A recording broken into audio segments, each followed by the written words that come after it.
I didn't get offended at the chuckle about a Christian lawyer.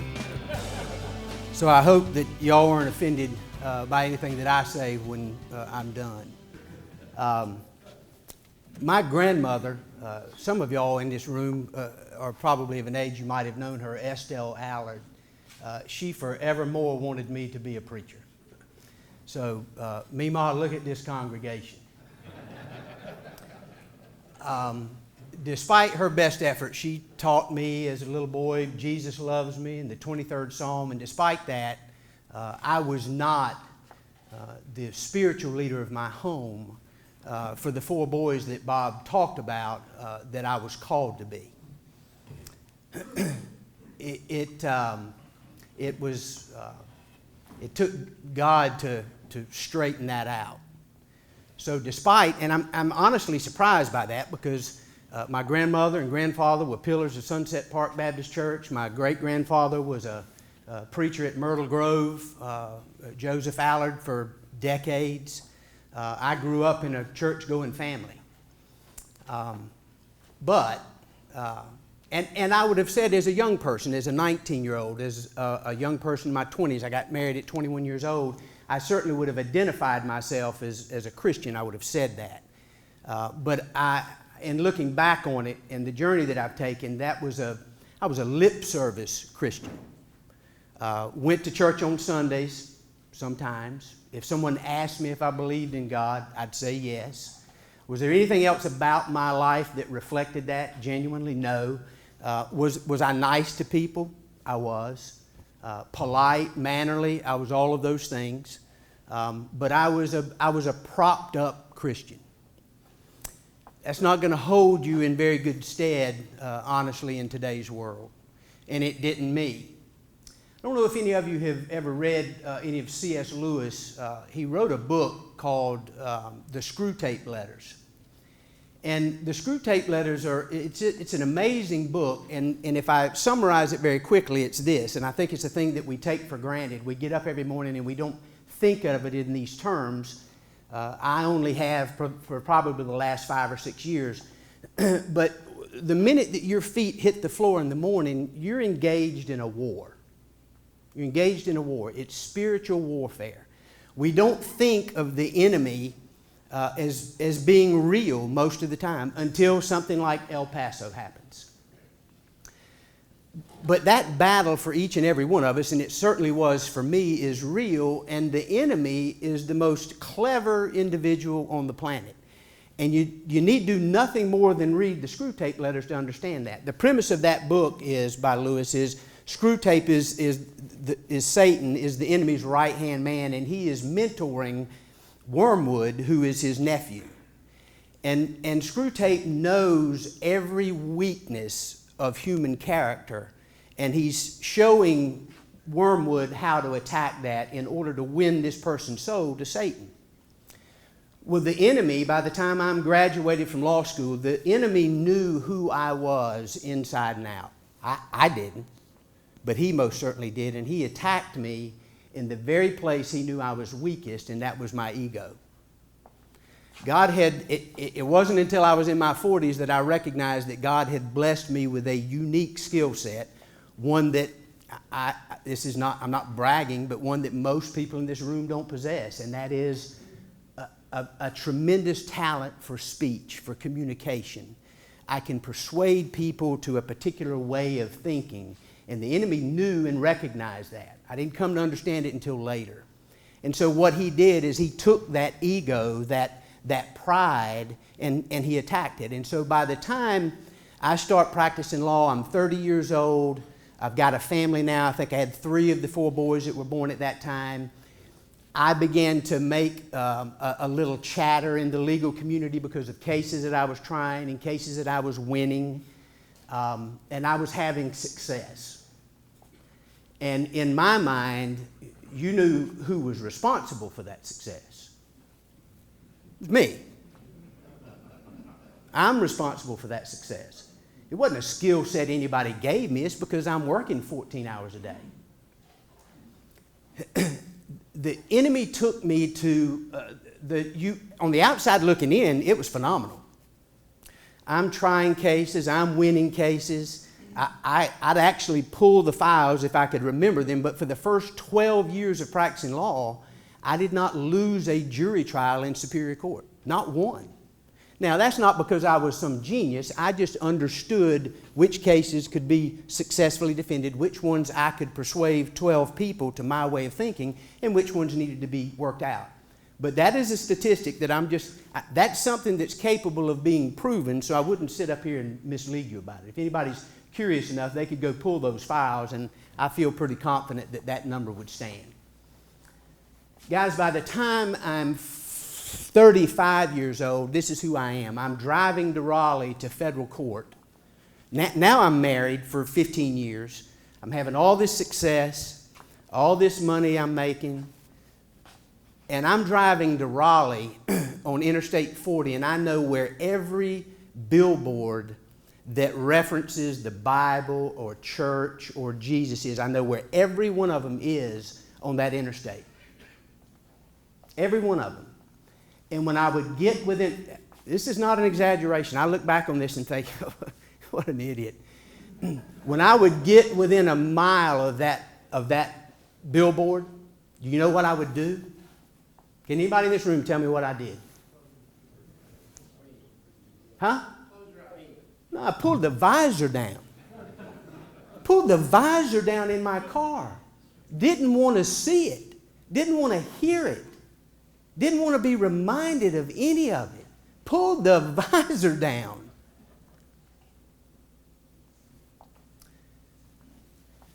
You reap what you sow. So we'll jump forward. My sons are on the verge of being grown. That lostness led to the most painful conversation that I've ever had in 59 years of living. So after church, I'm still a propped up Christian. I'm still, I have stopped pulling the visor down. I think it's probably a good idea that I go to church every now and then. Happen to go, despite my lack of spiritual guidance. My son Wade, who at this time would probably have been 25 or 26 years old, he's married to one of the finest Christian women, raised in a Christian family that we could have ever asked for. We go to church. The two younger boys had been at Sidebar on Saturday night, lived downtown in the Bar District. I shouldn't have expected anything different. We go to church. We're having this conversation, Wade and I and Ashton, and the two younger boys come in, and we're standing there in the kitchen, and we're having this conversation about the sermon. And Travis is standing in the kitchen. This is 1 o'clock in the afternoon. He's hungover, and no telling what else was rolling around inside of him. And he interrupts his brother and I and says, I just need to tell y'all something. All that you're talking about, I don't believe any of it. Not one word of it. Not one word. I don't believe there's a God. I don't believe there's a heaven. I don't believe there's an eternity. I don't believe any of that. I think if you die when you're 18, you're dead. If it's 88, you're dead. And there's nothing past that. Some of y'all in this room know my sons, all of them. They can debate the weather, and you would swear a fight's going to break out. They are the most competitive, intense, driven young men, and they were from the time they were born, honestly. Used to drive my wife nuts. And so Wade, in an effort to save his brother, starts in on him, and it's getting sideways in a hurry. And I honestly think that it was, at this point, I just didn't want it to explode into a fist fight, which it certainly could have. And because many of them had exploded in the house between these boys over the years into fist fights. Their mother wanted me to break it up. I just let them wear themselves out, as long as they weren't breaking furniture. And it worked out pretty well. But I interrupted Wade because I think the advocate, the professional advocate in me knew. It wasn't a conscious thought, but I do think that what took over was my understanding that I was not at that time, nor was Wade, equipped to persuade Travis to a different thought process, and that this was only going to get worse. Might actually result in him never being reached. So a couple of years pass. Wade and I have a private conversation where I say, Wade, all that you and I can do is pray that Travis lives long enough that something happens. That's all we can do. You and I are not going to be the instruments of change for Travis. I won't go into the details, but probably a year after that conversation, Travis is in a bar. Fight breaks out. He gets cut all to pieces. I get a phone call at midnight, 12:15, saying he's at the emergency room. I get there. Blood pressure is 40 over something terrible. Gets turned around. Still no life change. Once he heals up, he's right back downtown in the bar district. He and his younger brother were in the car business at that time. They were selling Toyotas at Hendrick. Travis is probably 22, and I suspect at that time making $75,000, $80,000 a year. Not a good combination, gentlemen. 22 years old, non-believer, and a pocket full of money. So these two decide, Wade and his wife had moved to Texas, and Davis and Travis decided they're moving to Georgia. And this is when it just gets really interesting. Their lifestyle didn't change in Georgia. Travis was having difficulty getting along with the manager at the dealership where he was working. So he leaves that dealership and he goes across the street, wasn't a mile down the street, and he hires on there. And the boy could sell ice to Eskimos. I mean, he's really talented at what he was doing. I could tell he didn't care for it much, but he was good at it. So he goes to this dealership, and it's day 2 at the dealership. He's there at 9 o'clock in the morning, walking around on the lot. And this gentleman, about 41 years old, comes up to him and introduces himself. He said, "Hey, you're the new kid, right?" He said, "Yes, sir." I did get that right. They were well-disciplined and very polite, mannerly young men, despite their debauchery. So Travis says, "Yes, I'm Travis." And he said, "Well, my name's Nick." He was a Greek fella. I can't pronounce his last name. "My name's Nick." He said, "Oh, good to meet you." And he said, "So you just hired on, right?" And he said, I did. He said, you're the kid that doesn't believe in God. Day 2. Now, guys, I don't know about y'all, but if you are in fact an atheist, you don't go around broadcasting it. At 22 years old, you're not having open conversations with people about, "I'm an atheist. Oh, by the way, hi, I'm Travis. By the way, I'm an atheist." You're not doing that.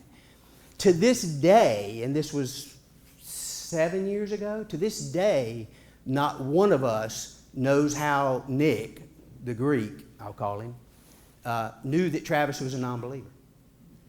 And Travis says, "Well, that's kind of personal, guy. Not really any of your business, but yes, no, I don't believe in that." And Nick says, "Give me 3 minutes. Give me 3 minutes of your time." And Travis looked at him. He's smoking a cigarette. He looks at him. He said, "Nah, I'm good." He said, if you're going to take me in there and knock me over the head with a Bible," he said, "I got a dad and a brother do a pretty good job of that. I'm not interested." And he said, "No, I promise you, I won't quote one word of Scripture to you. Not one." And Travis said, "No, but dude, I'm good. Just leave me alone. Let me sell cars. That's what I came here to do. Let me sell cars." This is an aspect of my son's personalities and a portion of their lives that I think today they wish that they had not gone through, but they did. I'd have to say they got it honest. Theirs lasted a little longer than mine did. But if you looked at any of those boys wrong, if you looked at them in the wrong way, you were getting knocked out. I don't mean you were in a fight. I'm telling you, you were getting knocked out. You were going to sleep. And sadly, they were really good at it. So intuitively, I believe today that it was the Holy Spirit that says to Nick, the only thing that was going to get Travis in that building. He said, "Man, 3 minutes. 3 minutes, that's all I'm asking you for, 3 minutes of your life. Then I'll leave you alone. I never open my mouth to you again, the longest day I live. Give me 3 minutes. What are you scared of? And of course, Travis throws the cigarette down on the ground and said, dude, I ain't scared of a damn thing. He said, then come on. And so Travis walks into the building with him. And he said, Dad, honestly, I can't tell you in detail what the man said to me, but we go to his desk and he turns this desktop on, and he says he pulls up this picture of the universe. It was like a picture from the Hubble spacecraft. He said, I hadn't ever seen anything like it before in my life, and he said, I was absolutely awestruck. He said, and Nick's talking the whole time. He said, but the only thing I remember him saying is, so you think that just happened? You think that just happened? And Travis said, honestly, I've never thought about it. He said, well, it's probably the most important thing that you'll ever think about in your life. I'd suggest you spend some time pondering it. And he walked away. Now I'm living in Wilmington. He's in Georgia. I have no idea that all this is going on. So his brother Wade and I, we just are continuing to pray. I'm still, candidly, a lip service Christian. I'm going every now and then, right? I'm making sure I'm there at Christmas. I'm making sure I go at Easter. Still hadn't read the Bible. None of this. Growing up in a Christian home, Christian father. Dad had a book, Bible, on the dash of his truck, 24/7. I couldn't have begun to tell you who history records and believes wrote the Pentateuch, the first 5 books of the Old Testament. Couldn't have told you that. Couldn't have named the first 5 books of the Old Testament. But I'm a Christian. Okay? I suppose that can be. But I look back and say to myself, I'm a lip service Christian. I'm a propped up Christian. I know all the right words and the right things to say. So I'm in court. This is probably, I don't know anything has gone on with Travis and Nick. I'm in court. Things are kind of crazy. I've got my phone with me. I feel it vibrate. I looked at it, and it's Travis. He's texting me. This was in May. I don't remember what year, probably 6 years ago. In May, I look at it, and the text says, hey, Dad, I got something I need to tell you. I was going to keep it to myself.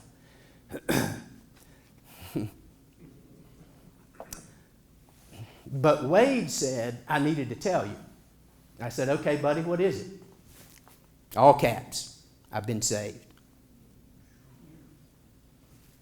And I text back, dude, you were messing me up right here in the middle of court. That 3-minute meeting with Travis led Travis to Nick's house on Wednesday nights. And then God took over and did the rest of it. And that was in May. So Travis comes home in November, comes home for Thanksgiving. I don't know if any of y'all have been associated with the car business, but getting a day off is ridiculous. So he manages to get the day, he leaves like at 4 o'clock on Wednesday, drives all night. Lawrenceville, Georgia is, 8-9 hours away. He drives home. He rolls in early Thursday morning, and my house traditionally at Thanksgiving's got 25, 30 head of people. And so when he rolls in there, they're already, a dozen, 15 people there. And when Travis walks in, Travis is wearing the same clothes he's always worn. His hair's cut in the same way. He weighs exactly the same. There's absolutely nothing different externally about Travis. And I've not told anybody in my family about this text conversation between Travis and I. Not anything. Travis comes in with a book bag over his shoulder, and of course everybody's excited to see him. From a little boy, he just had that personality. And as people continued to file in, everybody's saying, hey, what's different about Travis? Has he changed his hair? Has Travis lost weight? Are his clothes different? Everybody is perceiving that there's something different about Travis, and they believe that it's external, and it's not. I mean, it was freaking me out. A third of the people in that house are asking what's different about Travis. And there's only one thing different about Travis. So he manages, he's home for 2 days, and virtually everywhere he went, he had this backpack over his shoulder. And I said, boy, 5 years earlier, I'd have been searching the backpack.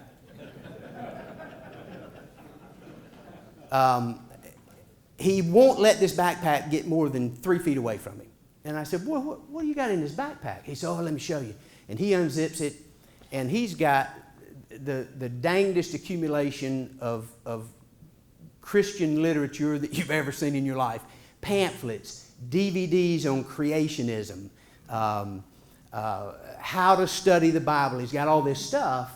And as always, you know, you got a 20-something, they're home for Thanksgiving, they spend a little time with you, and then, Dad, I gotta go. I said, okay, buddy, go. Well, when he leaves, he's got this backpack strapped over his shoulder. And where's he headed? To the bar district.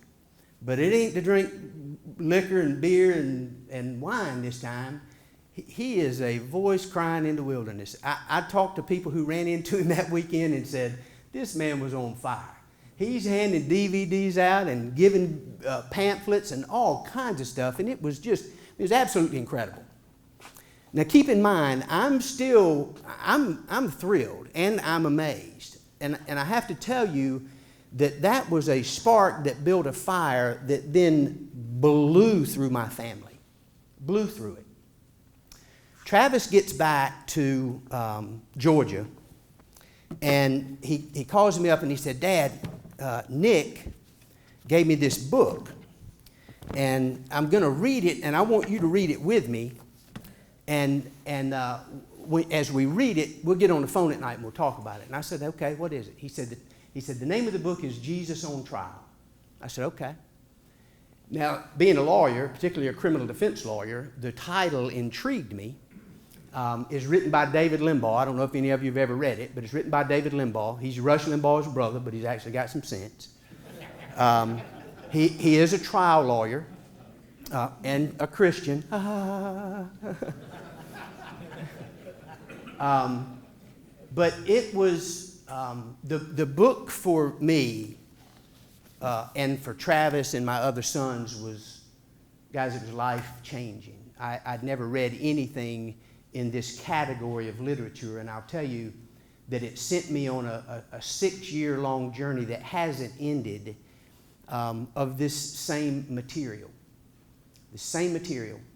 What the book did for me, it's in the category, if you've never read any of these books, it's in the category of apologetics. I'd never heard that word before, and when I first heard it, I thought, well, why do I need to be apologizing for Christianity? It's a term that means in defense of.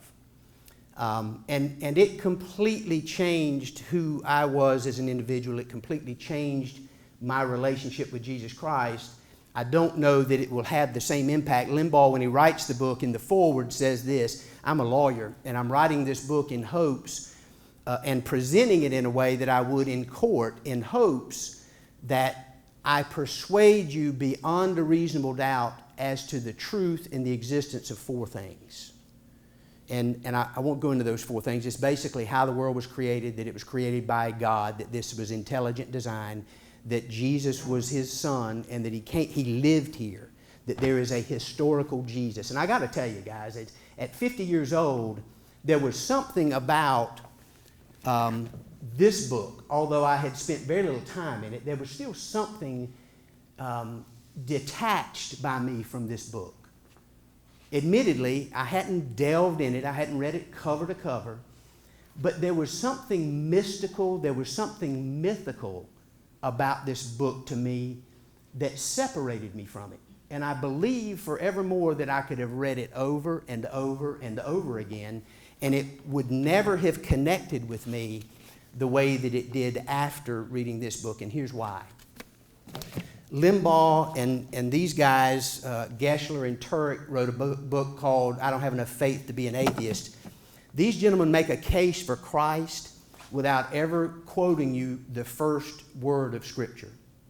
They use archaeology, other historical books, they use science. It's incredible the consistency between the two and the arguments that were made that for me, after Limbaugh, after Jesus on Trial, this was different. This was a history book. And I had never perceived it that way before in my life. Now, I've been a history nut since I was 10 years old, right? And I read D-Day. Did I question a single page of the historical recordings of D-Day? No. Was I at Normandy? No. Did I question any of it? I did not. Why? Because it was a history book. Well, surely they wouldn't lie in a history book to me, right? This book never had that until things were pointed out to me that changed it. And when it changed it, and I began to realize that it is an accurate recording of history. And unlike authors of other history books, the people who wrote it were inspired. They were inspired men. They were inspired by God to write these things. And when this happens, it changes the whole thing. My man in the back, disappointingly, just held up his hand and said, I've got 5 minutes and I've got 15 more to tell you. But guys, here's why this is important, okay? If this book has not become that for you, then I'd encourage you to dive into these things. And here's why it's important. Everybody in this room has been given a commission. If you read that book, you know you've been given a commission. And your commission is to spread the good news, right? And you guys come here and you do this every week. This is the part I hope I don't offend you by. You come in here and you do this amongst yourselves every week. You share in this fellowship and the good news. 1 Peter 3:15 says this, always be prepared, thank you, always be prepared to defend the hope that is in you. Always be prepared to defend the hope that is in you. The Bible can provide you that, but I've always thought it unpersuasive to speak to a non-believer and say you should believe, trust in this book. Trust in this book. Why should I trust in the Bible? Well, because it says you should trust in the Bible. Well, right, but why should I trust in it? Because it says that you should trust in it. Am I ever going to persuade a jury to trust in this Bible based on that argument? I never am.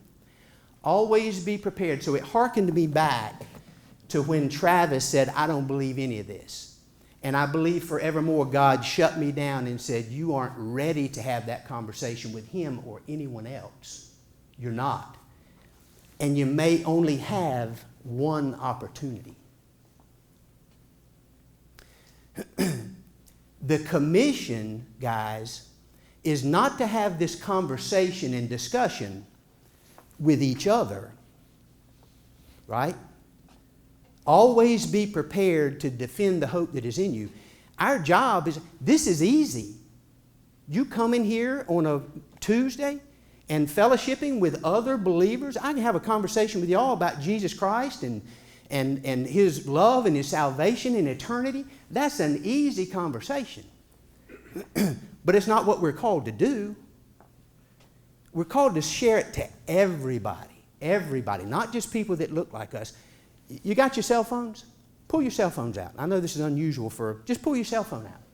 This is the point, this is the part, this is my risk, this is my chance. Pull your cell phone out if you have it and go to your gallery. Click your gallery.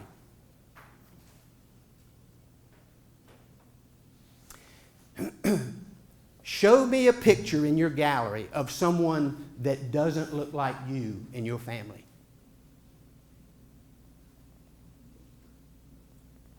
Look at the table sitting next to you. Show me somebody in this room that doesn't look like the other people sitting at the other table.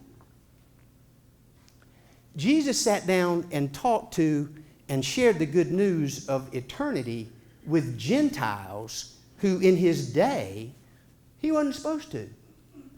He hung out with prostitutes. He talked and hung out and preached to prostitutes and drunkards to the point that didn't the Sanhedrin, the Sadducees, the Pharisees called him a drunk and a glutton. We are commissioned to spread this word, and the easy thing, guys, is to sit down and have a conversation with a believer. That's an easy conversation. But don't dare sit down and have a conversation with a non-believer if you're not prepared to defend the hope that is in you. And you're not going to do it. You're not going to do it by saying, hey, read the Bible. It'll all come to you in the Bible. because I think that's unpersuasive. Let me just give you a quick example of something that I'm talking about. C.S. Lewis, I don't know how many of you know this, but C.S. Lewis says he was an atheist, and it was his attempt to disprove the existence of God that led to his conversion. And he said the thing that he could not escape as he looked at all sources outside of the Bible was that he believed, as do many people, and it's what's converted a lot of folks, that natural law, goodness, the understanding of what is right and wrong is written on everyone's heart. Everybody has that written on their heart. We don't have to pass a law that says it's against the law to rape a woman. You're born knowing that. You don't have to be taught that by anybody. That it's against, that it's a sin, it's wrong to murder someone. We don't have to be taught that. You innately know it. You know it. And he said that was inescapable. Inescapable. Well, the atheist, the critic, the agnostic would come to you and say, well, that's not true. If it were true that it was written on every man's heart, then why are there mass rapists? Why are there serial murderers? And when you go to books in the area of apologetics, you are then, so if a non-believer asks you that question, I mean, how do you respond to it? Most of us in this room, because truthfully we're intellectually lazy, are unprepared to answer that question. There's an answer to that question. And you may lose the opportunity and commit someone to hell. You may lose the opportunity to make them understand, or at least scratch their head and go look for the answer themselves. Here's the answer. You don't determine what's written on a man's heart by his actions, by what he does. So the atheist would say, if it were written on everybody's heart, we wouldn't have mass murders, we wouldn't have rapists. C.S. Lewis says, no. You look at a person's reaction to determine what's written on his heart. So you take a guy who's locked up, who's raped 18 women, and he's standing trial. You have a conversation with him and learn who is the most important female in your life. And he goes, my sister, couldn't live without her. Bring her into the jail and let 3 of the prisoners in that jail gang rape his sister in front of him. Think he's going to be okay with that? So there's your answer. But if you're confronted by a non-believer and he says, well, that's not true, and you miss that opportunity to leave him going, whoa, I didn't think of that.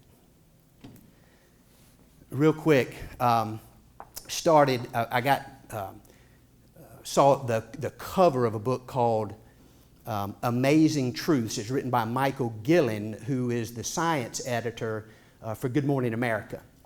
And in this book, he's talking about light and what science has learned about light. We used to think that it was only in waves, and then they discovered that it was matter. And then Einstein comes along with his theory of relativity and says light is a source, a thing, a subject, all of its own. It conveys, it holds a place in existence separate and apart from every other thing. It travels at a speed of 277,000 X number of kilometers per second, okay? He says because of those properties, light is sacred.